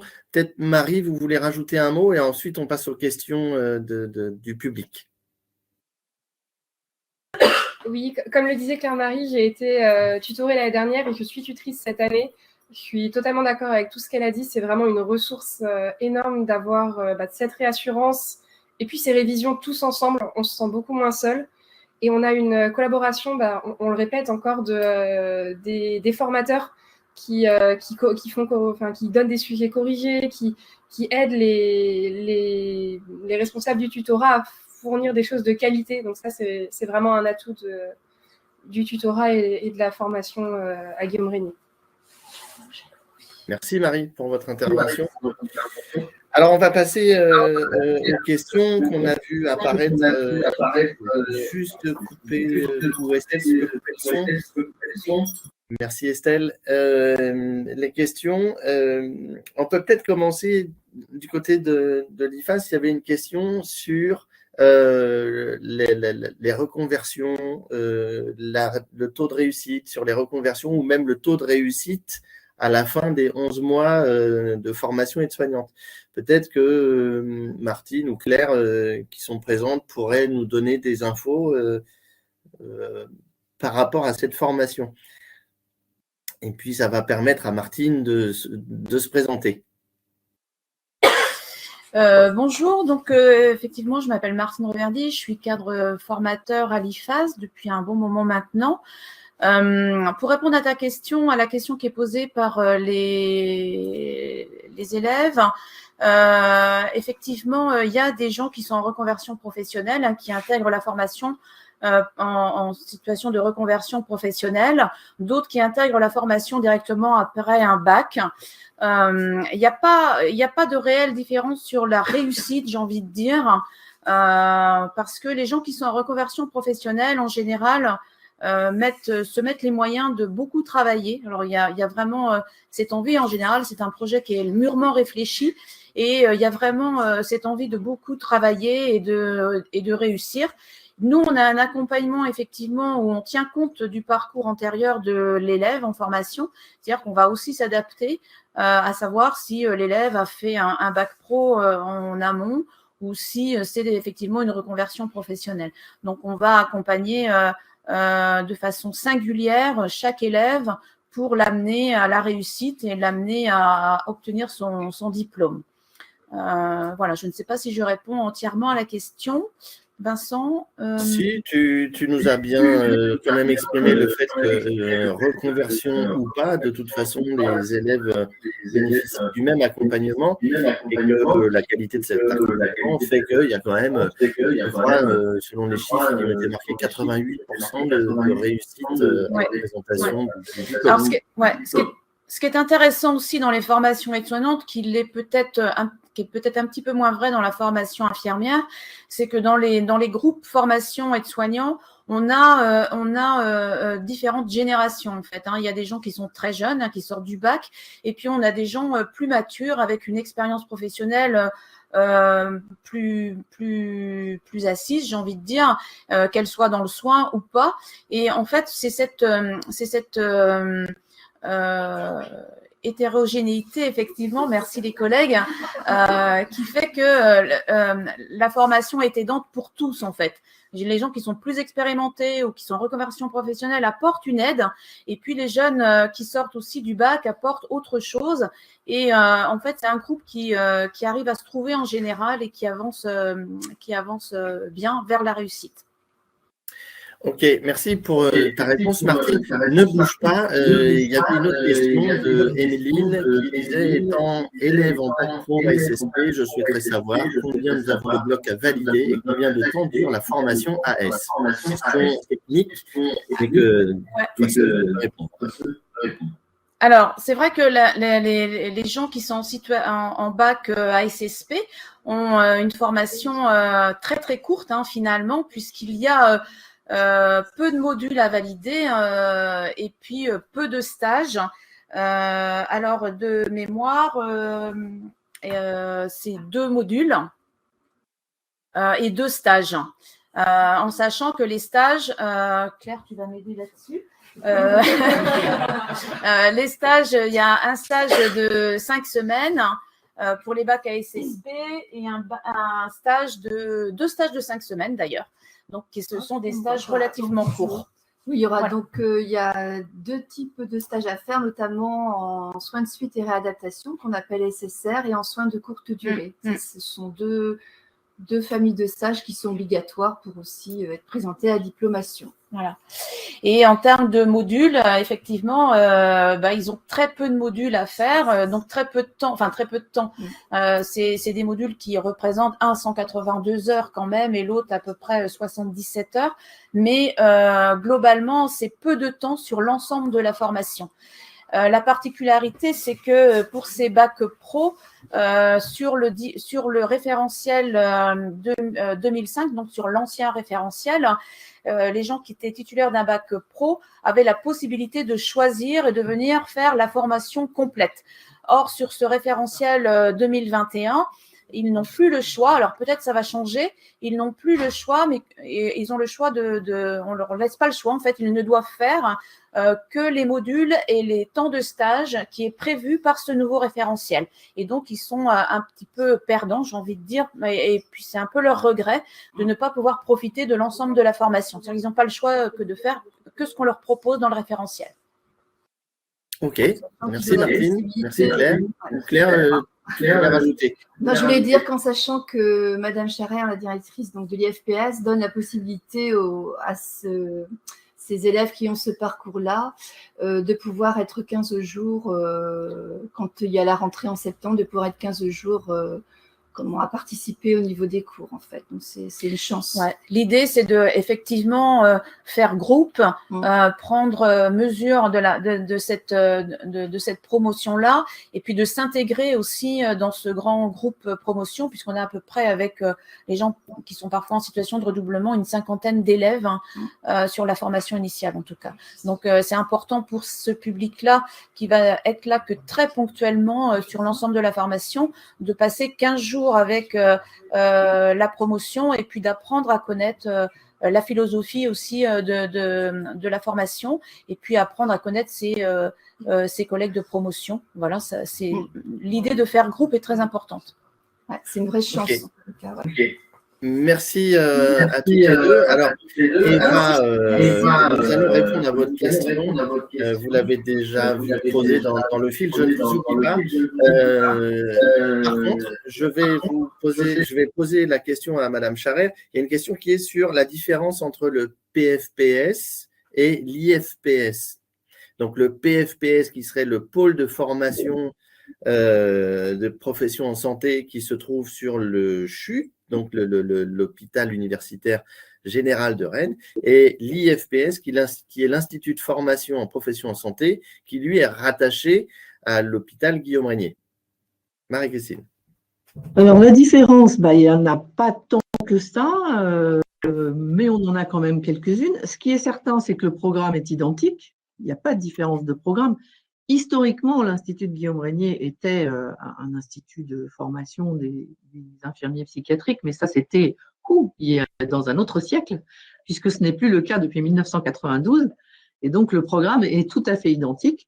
Les stages sont identiques, les terrains de stage sont partagés.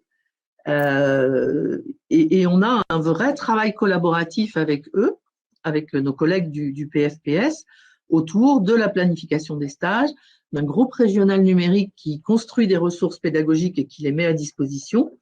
On a aussi toute la partie d'universitarisation qu'on partage avec le PFPS du CHU.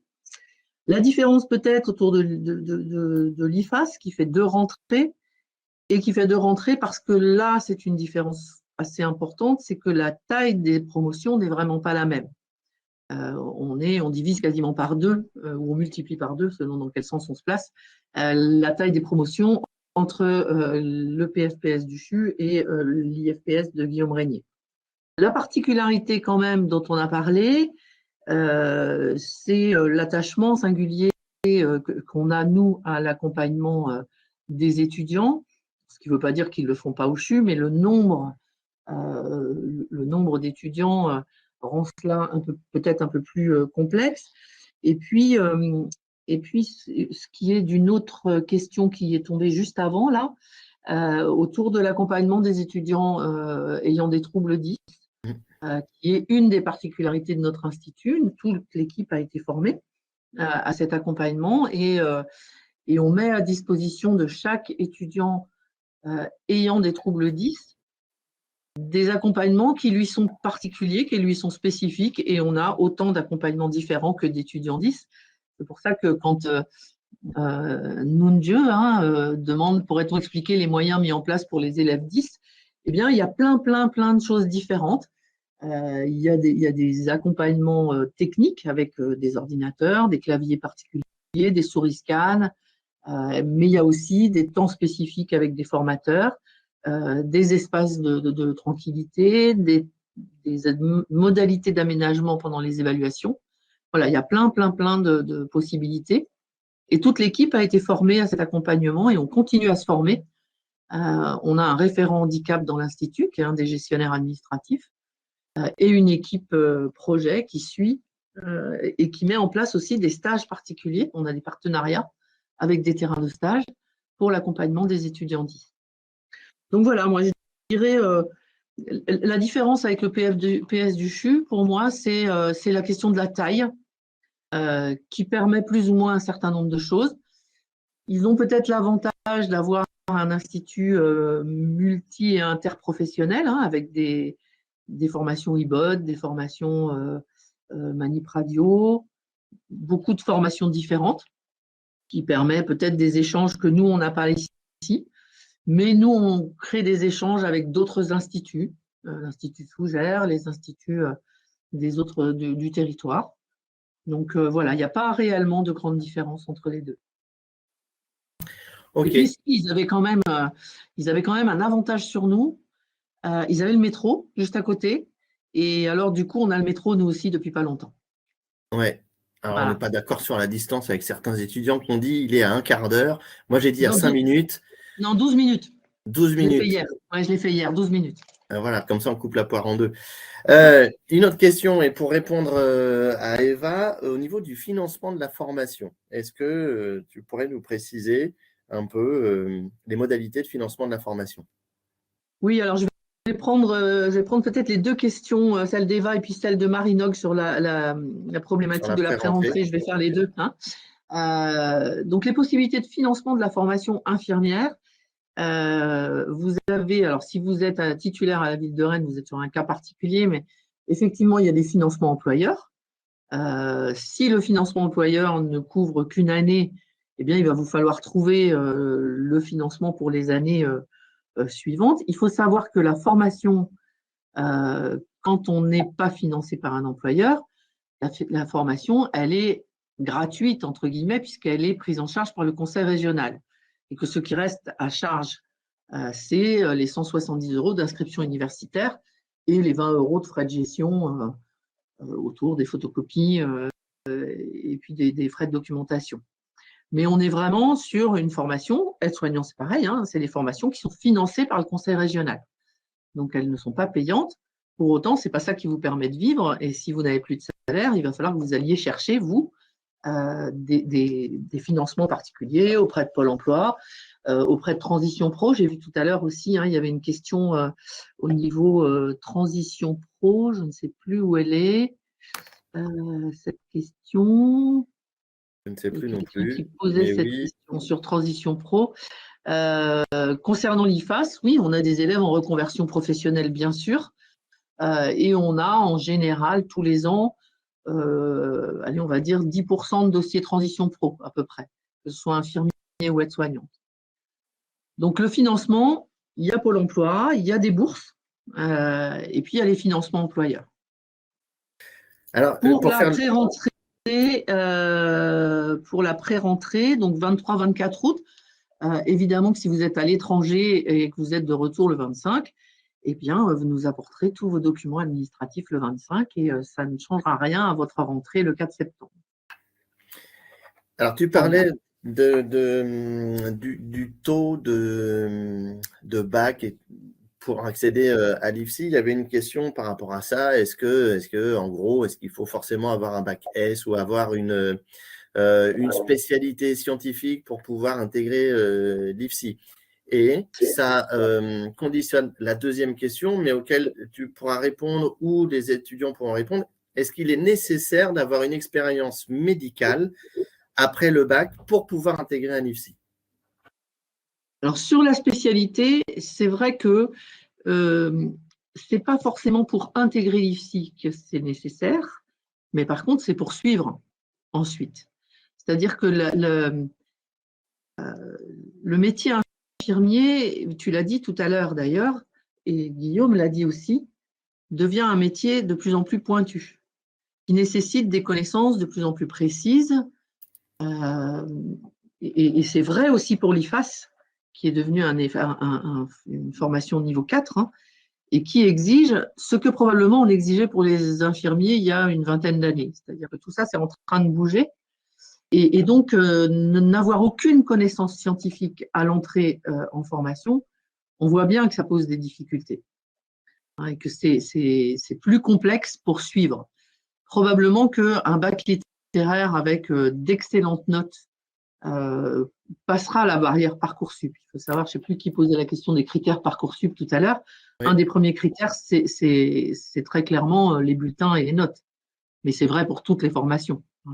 Même si nous, on s'attache derrière et on a remonté le pourcentage dans l'étude du dossier, du projet de formation, de la lettre de motivation. Alors, il faut savoir qu'on repère sans problème les lettres de motivation qui sont faites par ChatGPT parce que on les repère bien, nous aussi.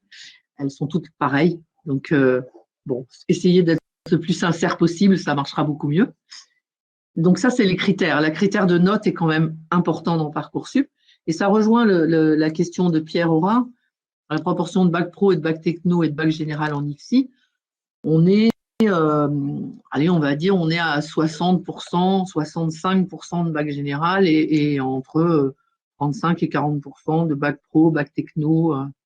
Voilà, c'est à peu près un tiers, deux tiers. Ok, merci pour cette réponse, Marie-Christine. Au niveau des étudiants, est-ce que vous voudriez intervenir sur la nécessité ou pas d'avoir une expérience médicale avant de rentrer à l'IFSI? Est-ce que pour vous, ça a été un handicap ou pas d'avoir eu une expérience médicale avant?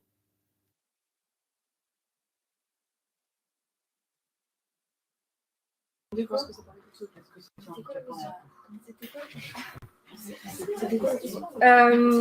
moi, j'ai pas d'expérience médicale avant du tout de rentrer dans l'IFSI et ça n'a pas été un problème. Au début, on a eu vraiment le soutien de tous ceux qui en ont une. Donc, ça permet de rattraper un petit peu ce qui nous manque. Et puis, les stages, ça arrive très vite. Et là, on est en plein dedans. Donc, c'est pas un problème. Enfin, j'estime pas que c'est un problème, en tout cas.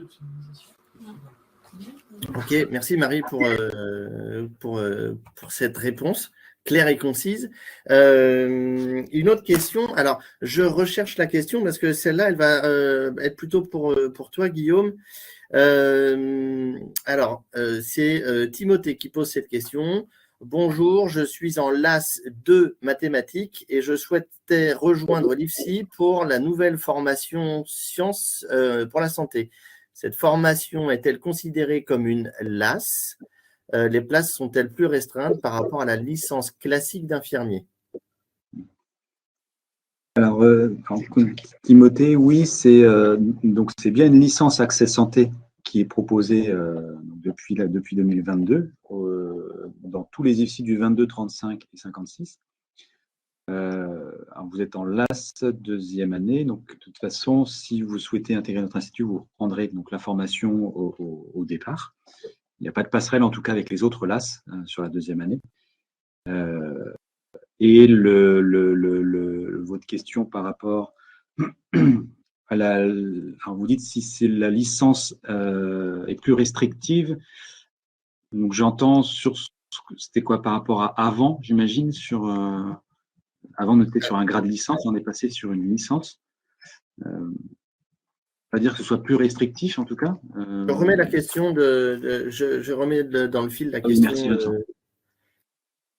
elle est assez technique quand même. Les places sont-elles plus restreintes par rapport à la licence classique? Non, parce que la voie de sélection est la même. Non. Après, s'il y a des étudiants de première année qui souhaitent témoigner, mais non, l'accès en tout cas à la formation reste identique. Voilà. Ok, merci Guillaume. Alors Louise pose la question si la spécialité biologie est une bonne idée. Ça, je pense pouvoir y répondre. Comme en a parlé Marie-Christine Charrère tout à l'heure, c'est une idée plutôt pas mal qui ne facilitera pas votre entrée dans l'IFSI, mais qui facilitera certainement la compréhension des cours en semestre 1 et semestre 2 en ce qui concerne la biologie. voilà pour la bio. Je pense qu'on a fait le tour des différentes questions de tout le monde. Il est 11h15, on vient de passer 1h03 ensemble. Est-ce que, au niveau des étudiants, ou Marie-Christine, Guillaume, vous voulez prendre une dernière fois la parole pour compléter nos propos?